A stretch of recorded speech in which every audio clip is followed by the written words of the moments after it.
and Carrie, if you want Sorry, I forgot to unpause the recording. to.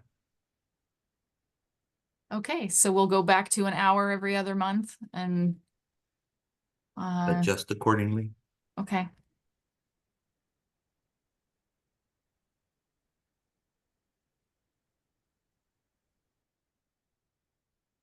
Awesome. So it looks like the next item on the agenda is a review of the Manufactured Home Advisory Committee 2023. This sounds like a year in review. Yeah. It's been I don't really have anything put together for the year. Um uh uh I guess if there's anything any of the committee members wanted to bring up from the year that they'd like to, talk about highlights. One thing you probably, Carrie, if you want to share, I don't know how quickly you can bring up that report, but I was asking on what our average for this year on the 2.5 that we received for replacing manufactured homes, what that final number as far as the total for replaced homes, and then what the average cost per what was that was. Yeah, let me find that. That was pretty, Yeah, while you're doing that, I know there was plenty of reports of what we did for the biennium. And if you guys don't have it, we can always send it out to you. But this year, we didn't, or this biennium, we didn't get a lot of funding, but we definitely utilized what we could. I can share do you want me to share our demographics as well for Yeah, the absolutely. 23, 25 stats, and then Absolutely.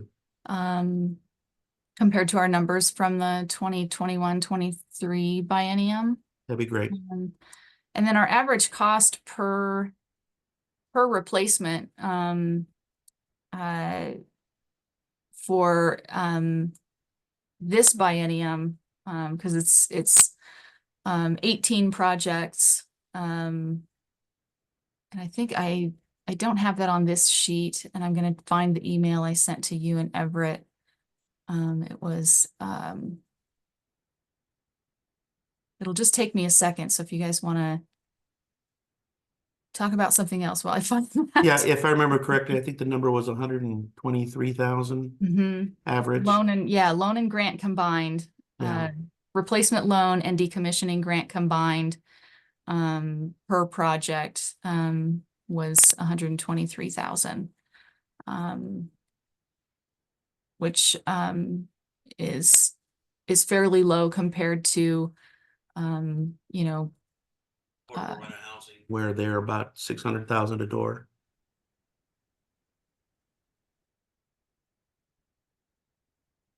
And permanent. Okay, let me share my screen.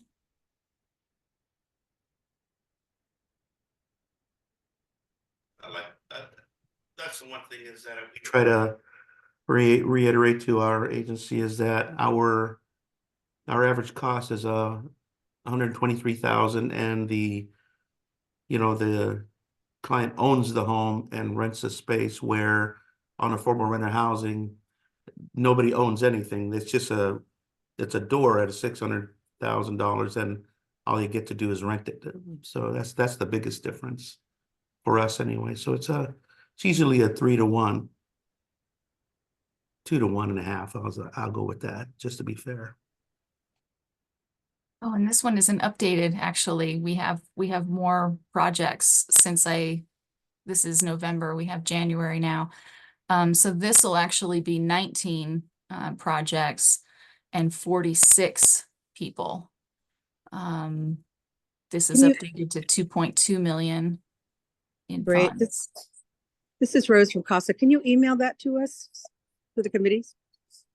The demographic information? Rick, yeah, okay. Thank you.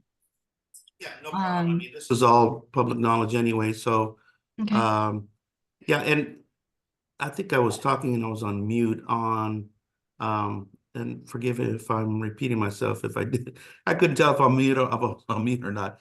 But, I was sharing about the average cost of the affordable rental housing at, the average cost for a rental for a door is around 600,000, where our average cost is 123,000, and our client owns the home and rents a space, where on the affordable rental housing side, they're just renting. They're never developing any type of wealth.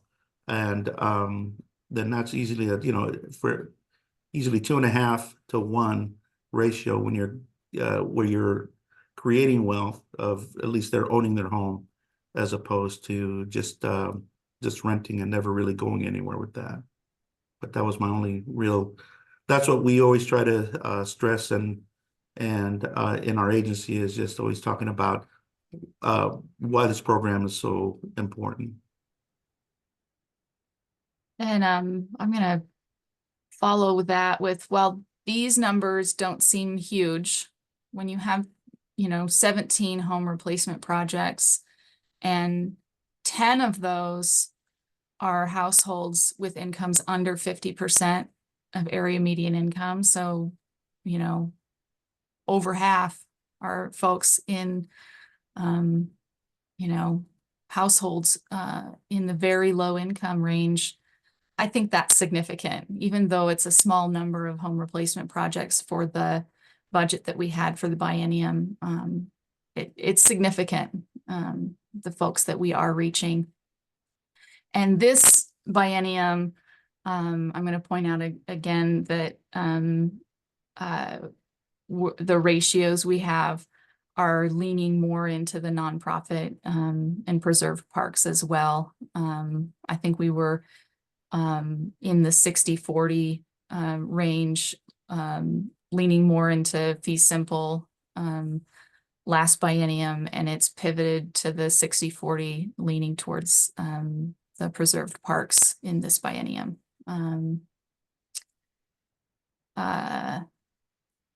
We've been able to reach more rural areas as well. And these are the stats. I don't know why I didn't bold it. I think I just added this last week, so I'll fix it up for you guys so that it's a little prettier when I email it. So the last biennium, we had a total of 53 home replacement projects. 34 were wildfire home replacements. 17 were the regular program. And I can figure out the ratios as far as fee simple versus preserved parks. 2 were decommission and disposal grants only, so they weren't 2 in addition. So it was not 15 home replacements and 2 decommission. It was 2 in addition to the 17 were folks that only needed a decommission and disposal. So that's where we're at. And we're fully allocated at this point. So at the 19 that we're at now, I think we're about, we might, I think, be able to squeeze maybe one more in, depending on if projects that we have in the pipeline already, if they have any unexpected costs that may need additional funds if construction prices go up. We're kind of waiting to see if that happens. If that doesn't, we may have, enough to fund another maybe single wide in a preserved park. Those projects tend to be less expensive. So we're kind of waiting to see if we might have enough to do that. Yeah, and if I could just add to that, even though we received 2.5, some people say, well, what happened to the rest of the money? So we received 2.5 and we have to set aside for administrative costs. And then also what Carrie had alluded to is that we save some of that budget for costs that go over the original estimate. And so because the homes still have to be built in the factory, delivered, and then so they normally will get a bid, maybe 2 or 3 months, or maybe 4 months, and Everett could give us an idea of what's it taking from order to placing, but sometimes the cost will increase, and so, or even some counties will have certain permit requirements that others don't, and so those are additional costs that no one anticipated, so we try to save some in reserves in order to cover those costs, because nothing ever, as everybody knows, construction, the budget never stays the same, and it never goes down, it always goes up. So we try to save some in reserve in order to cover those costs, because we try to make sure that the projects are complete by the time we end up, and that's why we're not sure if we can add one more yet until we know what the final costs of the current projects that have been allocated. Everett, what is it? I know you were saying, I think in our last internal meeting, you were saying that the time is going back up again. What is the timing now? Yeah, it depends on the manufacturer. I would say 4 to 8 weeks is probably, and I know it's a wide gap, but it depends on the orders coming in, and depends on the capacity of the manufacturing facility. So I'd say 4 to 8 weeks is a good bet. But one thing that, again, being a new program, and you'd think after 50 some replacements, we would be have a lot of data to work off of, but the permitting process it's from county to county, from city to city. One county you might get a placement permit in 3 weeks, and in another county it might be, we got one now that's been over 12 months to get a placement permit. So there's so many variables, and each replacement's so unique, it's hard to put a timeline on each one.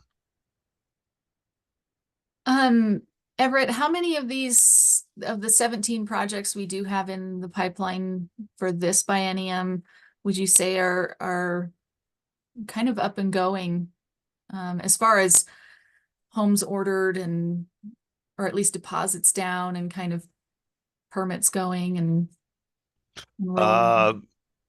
Probably about 90% right now. We've got a couple, some, I said circumstances are different. So, one of them, the footprint of the home is like slightly larger. It's like 5 feet longer than the current home. So now the county's got to do an easement assessment on the plot. It's in a preserve park. I mean, it should be stamped out, but the problem is the bureaucracy of that permitting agency. So we're kind of holding on to see when that comes back. Thanks. Anybody need this, or can I pull it down? We're good? So Carrie, if I can kind of jump in real quick and kind of give a wrap up of last year of 2023.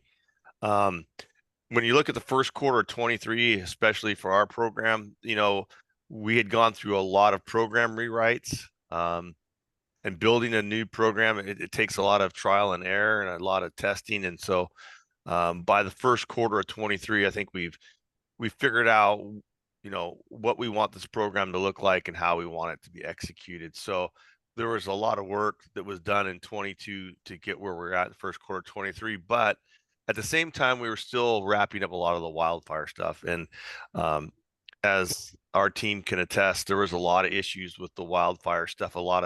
There's WIRA money, there was money coming and going. We were working with the community action agencies. There was a lot of confusion. And I would even go so far as to say there was a lot of abuse of the funds, and which created us to kind of look at our policy again, to make sure that people don't abuse the system, and that we can do as many replacements as we possibly could. So by the wrapping up the first quarter of 23, we kind of finalized the end of the wildfire. We were kind of in the meat and potatoes of the regular program. And then we had to kind of start planning what we were going to do for the next biennium. So by the time we got into the second quarter, we had pretty much wrapped up, I'd say 95% of our budget for the previous biennium. I think we squeezed in like 2 or 3 more right at the very end. And at that same period, we were kind of game planning how we're going to execute the funds for this current biennium. Another thing that had happened is that Energy Trust of Oregon brought on a navigator, Eddie Cepeda. And so we were kind of working together to figure out how we can market the program. And we're still learning the nuances of how each program works and how we can combine our resources to help as many people as we can. And then we got our budget and we kind of knew it was going to be a little bit less, but we didn't realize how significantly less it was. And through Eddie's and I's efforts to do our outreach, we got flooded with, I want to say it was 100 applications in like 40 days.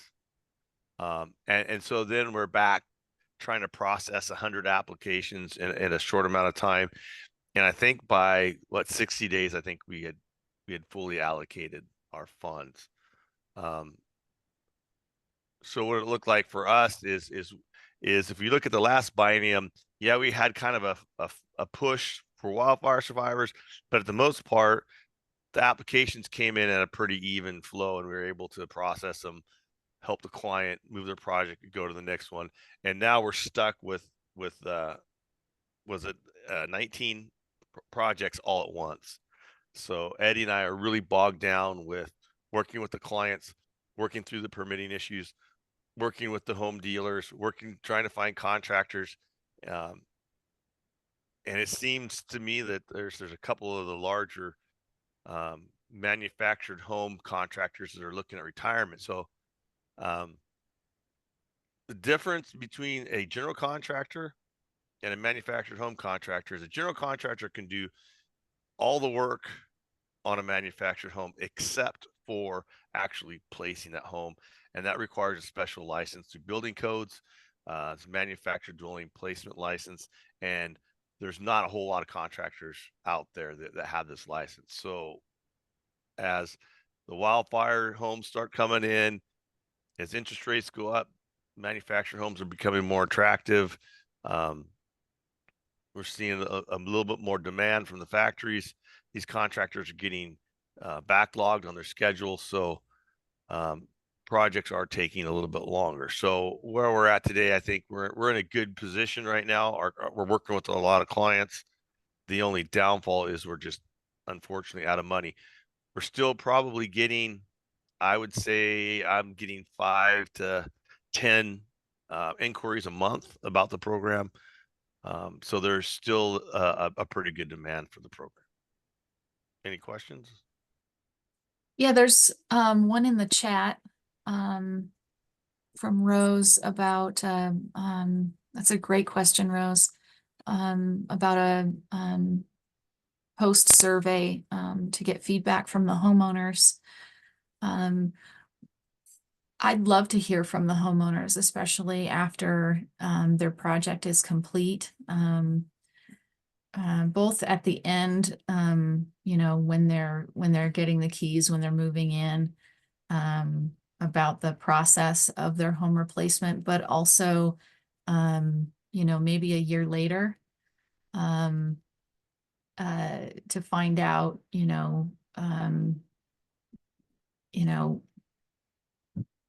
energy costs, health outcomes, stuff like that. We don't have anything formal yet. But it's definitely something that I'd like to do.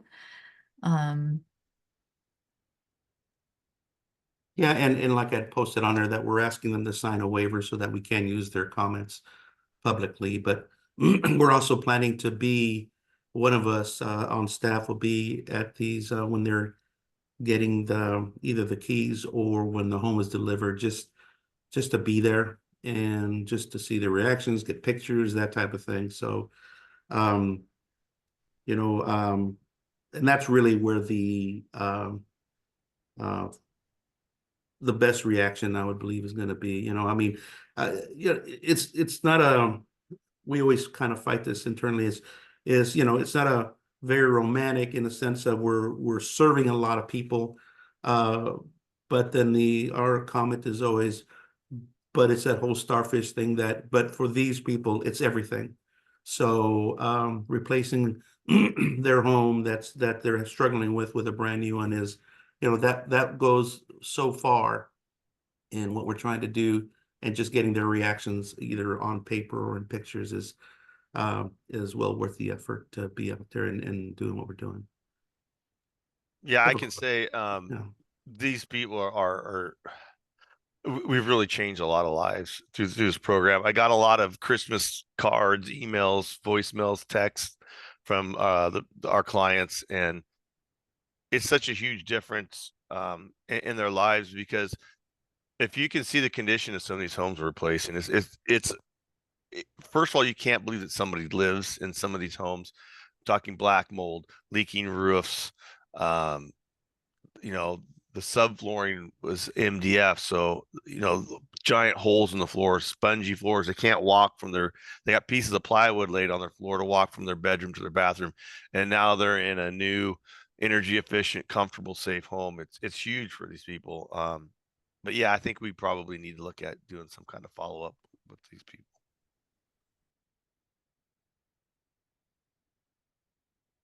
Eddie has his hand up.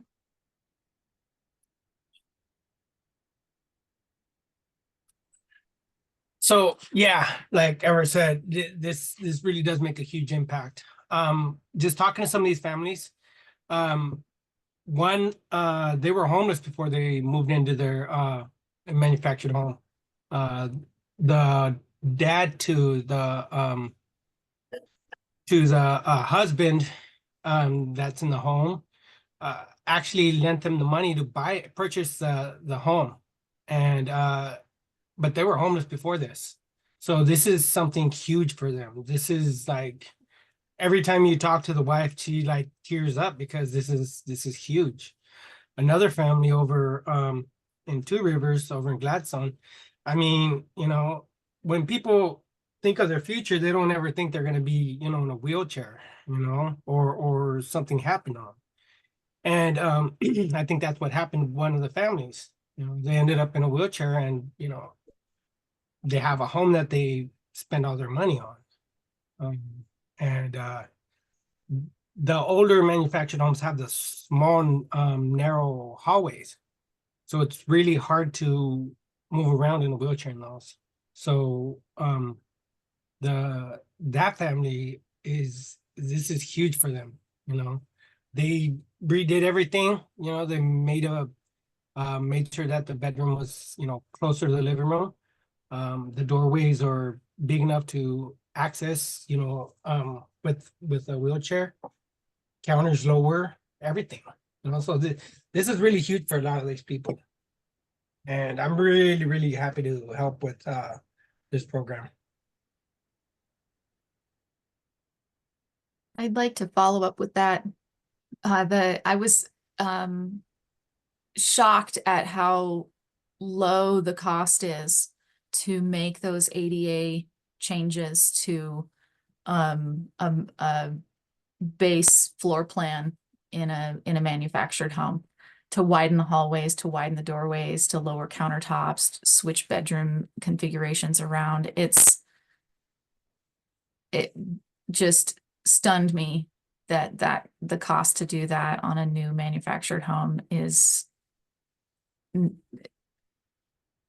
not bad at all. A couple $1,000 maybe to make those modifications. It's great. It's a great option and a great opportunity. I mean, I'm just going to add, as being had been a geriatric social worker, I don't think it's a coincidence that older people do want to live in manufactured homes. It is because it's so easy to make them accessible. And I think what Rick has said so many times is, you know, with a lot of these, what you say, like, you know, helping homeless, they count one person, but in manufactured homes, you're helping a family. And I think that's what Eddie was saying as well. You're helping like at least 2 people, and sometimes like 6, you know. So I feel like there's a lot of things that people aren't looking at you know, in the funding of how much more we're having an impact on people and getting them housed.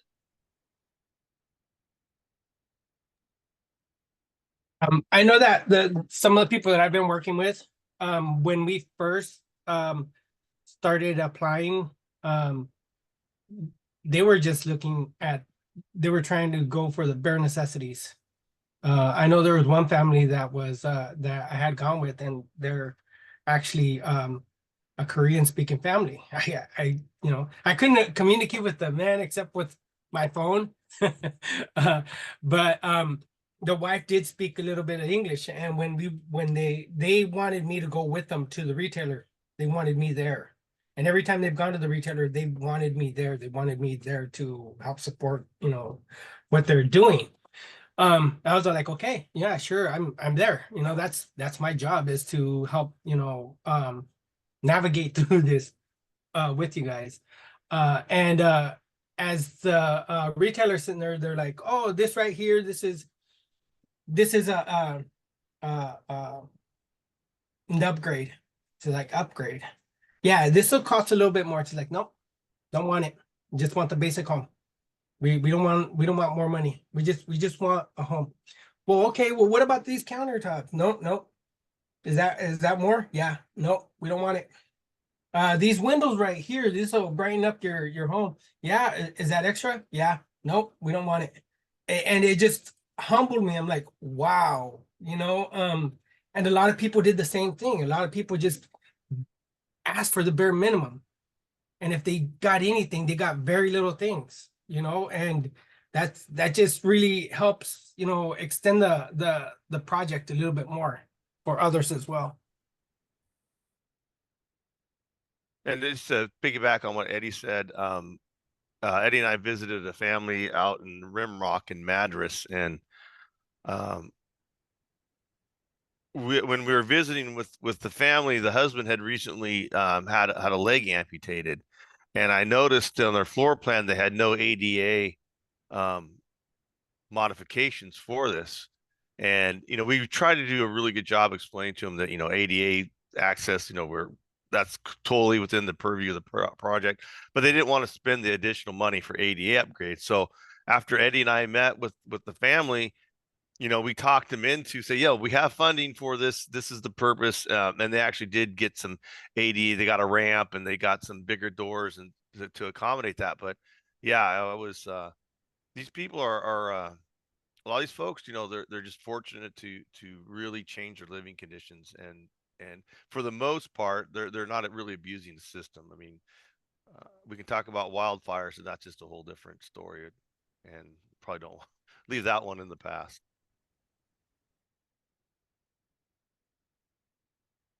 Well, this is all really great, you guys, and you guys are certainly doing some really impactful work. So I appreciate all these stories and all this impactful. Yes, Rose, I see your message there. We need more funding so we can have more stories like this. We should take a look at our agenda though now. And I see that the next item is to talk about the 2024 short session. I don't see who was intended to discuss that. I don't know if it was Bill, and he is not with us today. I was hoping it would be Bill. And he's actually at Legislative Days, or doing something with Legislative Days. Did we hold that for the next meeting, or Rick, do you have anything to share? Only that, from what I understood, that and yeah, I could be speaking out of school, I'm not sure, but there really wasn't anything addressing manufactured housing on the short session. That's what I understood. So nothing that would impact. I don't believe there's anything that's going to impact us in this short session. If there is, it'll be something that a legislator brings up, and not something that anyone has. We as an agency can't bring up, you know, we don't bring up anything. It's usually the legislators that bring it up through some other venue, even like funding. Normally, you know, that's done through a legislator. So I don't believe even some rule changes are going to be held for the long session, but not in this short session. So, but that's as much as I know. Okay. Well, hopefully our next call will get a really good update, Yeah. from Bill. You're And right. it looks like the next agenda item is from me. So, oops, I turned off my camera, so I'll go back on here. And share a little update about Craft 3, our lending program. And I did meet with Rick at the end of the year last year to provide this update, but I wanted to provide it to the whole group. And that is that Craft 3 did decide to wind down our manufactured home replacement loan program. And it was a really difficult decision, but we've been offering the program since 2018, 2019. And we really haven't seen a lot of traction with the program. Each loan that we have been able to be a part of has been extremely impactful. But in order to see more growth, we feel like it would be big investments that we need to make in the program, and finding capital sources that fit, hiring staff, and raising operational support. And with the current economic and cost of funds, in the market today, we just think it would be responsible to take those resources and allocate them elsewhere. And we do still have a focus on housing, just more in our commercial sector. And we think we could be more impactful there. So I do have a couple of results here, which you guys probably already know at OHCS about what we were able to partner with you on, and also information about how we'll deal with our pipeline. It looks like about 75% of the total project costs of the loans that we did finance were in public subsidy, and the average loan amount between the loans that we did finance were about $30,000. That's because the very first loan that we financed was close to 60, and that's before the OHCS and Energy Trust funding kind of became larger. The first loan was higher, and it looks like we were able to fund just 3 loans in that time. We do currently have 6 projects in the pipeline. And that's based kind of on the momentum that Everett talked about earlier, how there's 100 applications right out the gate for this funding session, and a kind of an increase in interest in cooperatively owned parks. So we will, even though we turned off the application at the end of last year, we will see those 6 projects, if they go to completion, to the end. We have met with the Energy Trust already, Eddie, your partners there, and we've notified them of this decision, and we've also let them know that we will kind of partner with them if they want to identify a new lending partner for this space, and share any lessons learned, and kind of coach anyone they find as a replacement to get a program up and running. So I think I will pause there and see if anybody has any questions.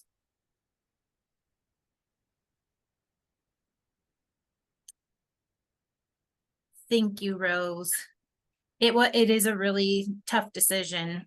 When you guys talk about how impactful these loans are, we have, we only got to participate in a small amount, but the stories about the black mold and things, and the health problems that the applicants shared it's so impactful. And I hope that I want to stay on in this committee, unless, there's an alternative person that you think would be a better fit, but I'm here to continue to learn and to continue to participate. So it is really impactful work that you all are doing.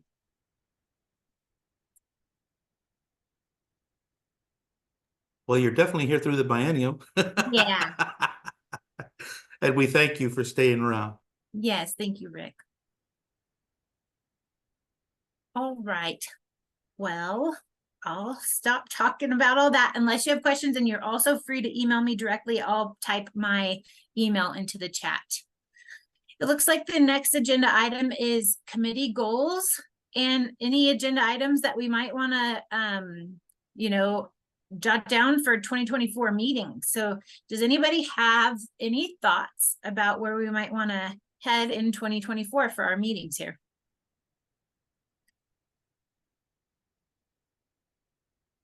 And I would just suggest if, if nobody can think of anything now, please email Tawny and CC at least Carrie, and we could at least start a list of things we want to maybe take advantage of or talk about or see what's happening. And then a lot could be just based on what legislative, what comes up in the short session as well. But if we can, start a list, I mean, unless somebody has something right now that we could start jotting down, we could definitely talk about that. And we'll send out an email again, maybe reminding everybody that, we maybe want things that we can speak about or talk about in the next, this next biennium, these meetings anyway. But yeah, I just wanted to throw that in. I think the most pressing issue obviously is funding, and I got to be careful as a state employee what I say, but I think to find a strategy to put eyes on this program, to get the attention of the right people, to advocate for our program, to get more funding.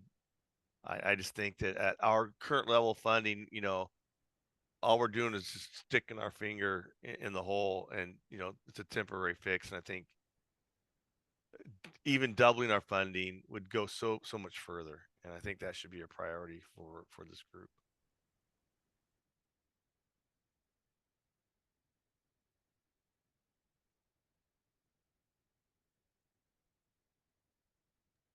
Absolutely, Rose. Absolutely.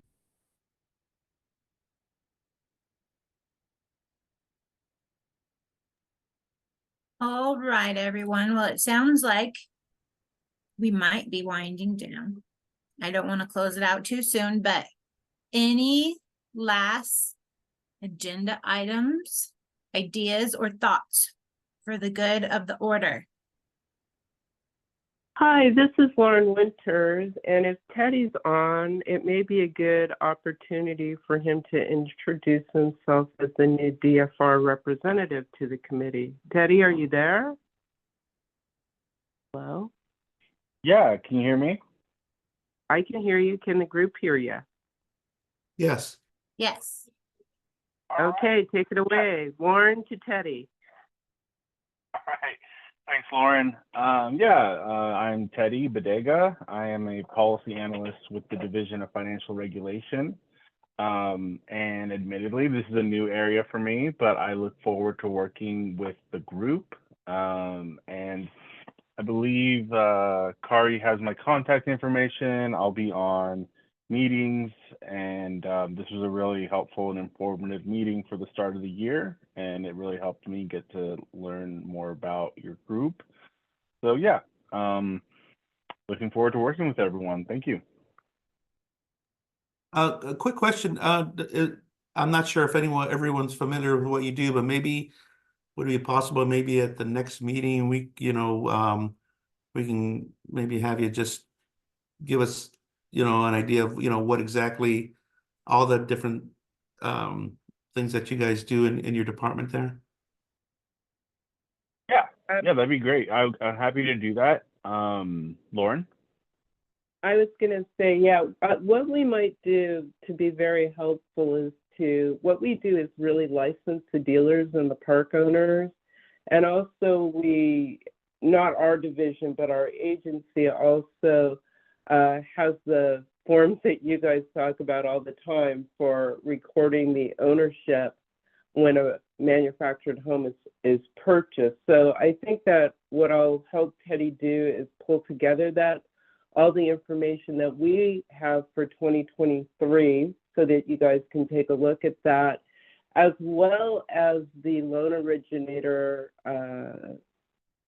what I would call exemptions for people who negotiate these loans. And I will also give you a copy of the consent order that we entered into with Unitil Electric Cooperative so that they could continue to offer their upgrades in the manufactured homes. We also have wildfire insurance that we look at with respect to manufactured homes. So, we are a good resource in terms of the regulations that are needed in order for people that are in this space in terms of selling, purchasing, and negotiating manufactured loans. The last time we actively worked with this group was to get an exemption for people who were negotiating loans for manufactured homes out of the Mortgage Loan Originator Act. So we'll put together kind of a list and an update of the things that we do and the things that we did in 2023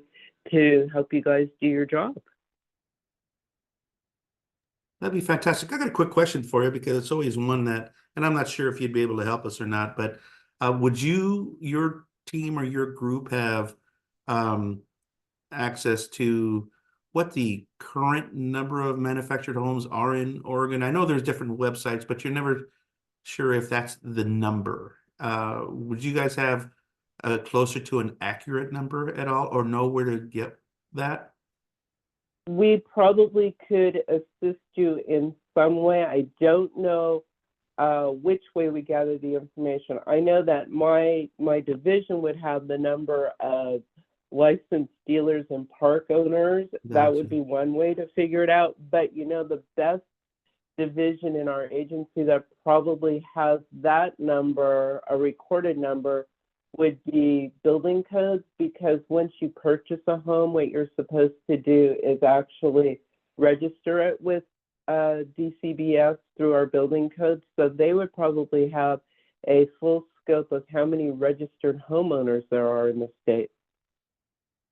If that would be helpful. That's perfect, because I know that number runs between 97 and over 100,000 manufactured homes all over the state, but I wasn't sure exactly what that, if that was, you know, truly the number, I guess. But we do see different reports coming out like that.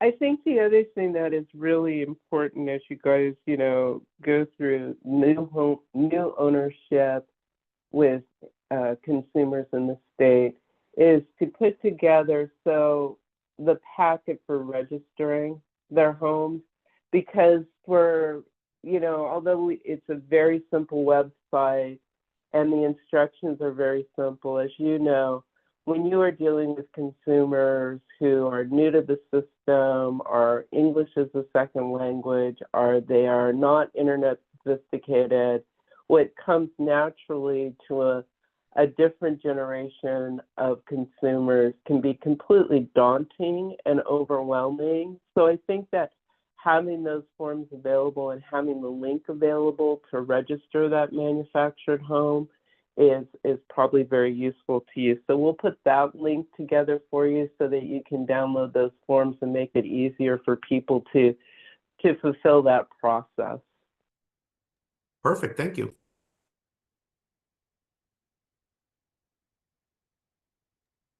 Other than that is who we are. I guess the thing I should say is that in terms of being a licensing agency, we oversee insurance. My division actually is one of the largest divisions in the Department of Consumer and Business Services, and I guess this will be my 2023 farewell address, is to remember that we, as a licensing agency, as the Division of Financial Regulation, we oversee insurance, manufactured home dealers, mortgage loan originators, depository institutions. We are large. We oversee, I think, 17 programs located in 29 chapters of the Oregon revised statutes. And if we don't touch it, we can probably find it for you. Would you be able to provide a list of lenders who provide financing for manufactured homes in Oregon? We might be able to do that. I will talk to our mortgage lending group and see what that looks like. I know that, because we do oversee banks and credit unions, I know that traditionally our state chartered banks and credit unions have somewhat moved out of that space. I think our credit unions are still in that space, But so much of that lending now is not done by non-depositories, but we do also keep a list of all of our lenders have to get licensed with us. So I'm sure if I ask our licensing person, do we know who's in that manufactured home space? And we should, because there is a licensing exemption for them, but they do have to notify us. So we might be able to pull that information together so you actually know who those traditional manufactured home lenders are. I'm going to put my email in the chat. I think multiple people will be interested in this. But if you could send Tony- Teddy and I an email, because we, as this state, our state agency doesn't have Zoom access. Oh, I Don't get see. me started. We use Okay. Microsoft Teams. We have an exclusive license. So Okay. that's a good reminder. If you ever need anything from us, please feel free to email us. But Okay. we will probably, more likely than not, always be on by phone. I see your phone number. But Carrie, do you have their emails? Yeah, I it's- do, yes. Might be Okay. best if we can, if you guys want to send everything to Carrie and Carrie can disperse to everyone. Okay. That's probably, that way it's not, things aren't flying left and right and we miss somebody. Is that okay, Carrie? I know I'm just giving you more work.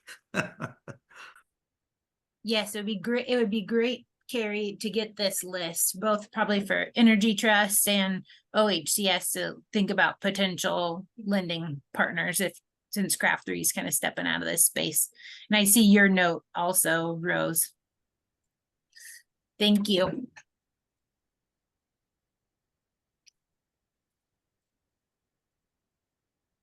All right, well, we are on the hour that we talked about being a good amount of time potentially for our regular meetings. Anyone else have any topics they'd like to discuss before we log off today? I think Andre just chimed in. I'm sorry that we're wrapping it up. I'm so sorry I'm this late, so I apologize. It's my fault. No problem. No Happy New worries. Year. Good to see you. Yeah.